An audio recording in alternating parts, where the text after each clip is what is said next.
আসসালামু আলাইকুম viewers, welcome back to my channel. আশা করছি সবাই অনেক ভালো আছেন।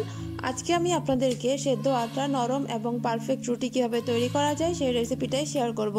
যদিও রেসিপিটা একদমই পুরাতন, বাট আমার চ্যানেলে কিন্তু নতুন। আর এই রেসিপিটা আশা করছি যারা নতুন রাঁধুনি তাদের জন্য অনেক বেশি উপকারে আসবে। কথা বাড়াচ্ছি না, আর চলে যাচ্ছি মূল রেসিপিতে। একটা হাঁড়িতে আমি 1.25 কাপ পানি দিয়ে দিচ্ছি, তারপর দিয়ে দিচ্ছি স্বাদমতো লবণ। পানিটা যখন ফুটে আসবে তখন এতে আমি দিয়ে দিচ্ছি 1 কাপ পরিমাণ আটা। আটাটা দিয়ে চুলার আঁচটা একটু কমিয়ে দিচ্ছি, তারপর আটাটাকে খুব ভালো মতো মিক্স করে নিচ্ছি পানির সাথে। রুটির এই কাইটা খুব ভালো মতো খেয়াল করলে দেখতে পাবেন সামান্য কিছু আটা কিন্তু ড্রাই রয়ে গিয়েছে। এটা কিন্তু নর্মাল, এটা নিয়ে ভয় পাবার কিছু নেই। এই পর্যায়ে আমি এতে 1 টেবিল চামচের মতো সয়াবিন তেল অ্যাড করে দিচ্ছি। তেলটাকেও খুব ভালো মতো আমি আটার সাথে মিক্স করে নিচ্ছি। আপনারা চাইলে কিন্তু এই তেলটা প্রথমে পানি যখন ফুটাবেন তখনই পানিতে অ্যাড করে দিতে পারেন, তবে আমি নর্মালি এভাবে তৈরি করি। এতে করে কিন্তু আটাটা আমার কাছে মনে হয় একটু বেশি সফট থাকে।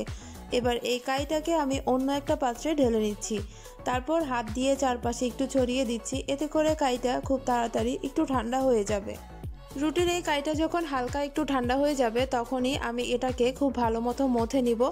অবশ্যই খেয়াল রাখবেন গরম অবস্থায় কিন্তু কোনোভাবেই এই কাইটাকে মথা যাবে না, তাহলে কিন্তু হাত পড়ে যাওয়ার চান্স থাকবে। এই অবস্থায় আপনাদের কাছে যদি এই কাইটাকে একটু বেশি ড্রাই মনে হয় তাহলে কিন্তু আপনারা হালকা একটু পানি অ্যাড করে কাইটাকে একটু সফট করে নিতে পারেন। আমার কাইটা কিন্তু মোটামুটি মথা হয়ে গিয়েছে। আমি এবার কাছ থেকে একটু দেখিয়ে দিচ্ছি কাইটা এক্স্যাক্টলি কেমন হবে। আশা করছি আপনারা দেখেই বুঝতে পারছেন কাইটা কিন্তু খুব বেশি নরমও হবে না, আবার খুব বেশি হার্ডও হবে না। এবার আমি যেখানে রুটি বেলবো ঠিক সেখানে আমি কাইটাকে নিয়ে আবারও একটু খুব ভালো মতো 2 থেকে 3 মিনিটের মতো মথে নিচ্ছি। এখন আমি এই কাই থেকে ছোট ছোট করে লেচি কেটে নিচ্ছি। আজকে আমি 1 কাপ আটা থেকে প্রায় 8টার মতো রুটি বানাতে পারবো। আপনাদের কম বেশি হতে পারে, এটা ডিপেন্ড করবে সাইজের উপর। এখন আমি একটা লেচি নিয়ে বাকিগুলোকে এভাবে ঢেকে রাখবো, কারণ ঢেকে না রাখলে কিন্তু লেচিগুলো ড্রাই হয়ে যাবে, সেক্ষেত্রে কিন্তু রুটি বেলতে একটু কষ্ট হবে। এবার আমি একটা লেচি নিয়ে রুটি বানিয়ে নিচ্ছি। আশা করছি আপনারা দেখেই বুঝতে পারছেন যে রুটিটা আসলে এই আটা থেকে বানানো কতটা ইজি, কারণ আটাটা কিন্তু একদম পারফেক্টলি তৈরি করা হয়েছিল। রুটি বানানোর সময় অবশ্যই খেয়াল রাখবেন রুটিটা যেন চারদিকে সমানভাবে বেলা হয়, তাহলেই কিন্তু রুটিটা পারফেক্টলি ফুলে উঠবে। আমার রুটিটা তৈরি হয়ে গিয়েছে। এখন আমি ক্লোজলি আপনাদেরকে একটু দেখিয়ে দিচ্ছি রুটিটা ঠিক কতটা পাতলা হবে। আশা করছি দেখেই বুঝতে পারছেন। এখন আমি রুটিটা ছেঁকে নিব, আর ছেঁকার জন্য প্রথমে চুলায় একটা ফ্রাইং প্যান বসিয়ে দিয়েছি। এর মধ্যে আমি দিয়ে দিচ্ছি রুটিটা এভাবে চেপে চেপে 2 পাশ খুব ভালো মতো ছেঁকে নিচ্ছি।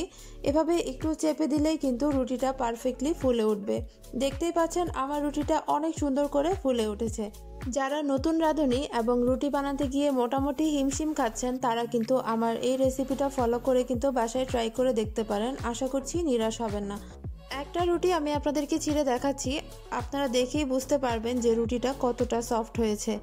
আমার আজকের এই রেসিপিটা যদি ভালো লেগে থাকে তাহলে কিন্তু অবশ্যই লাইক, কমেন্ট আর শেয়ার করবেন। আজকের মতো বিদায় নিচ্ছি। সবাই ভালো থাকবেন, সুস্থ থাকবেন। আল্লাহ হাফেজ।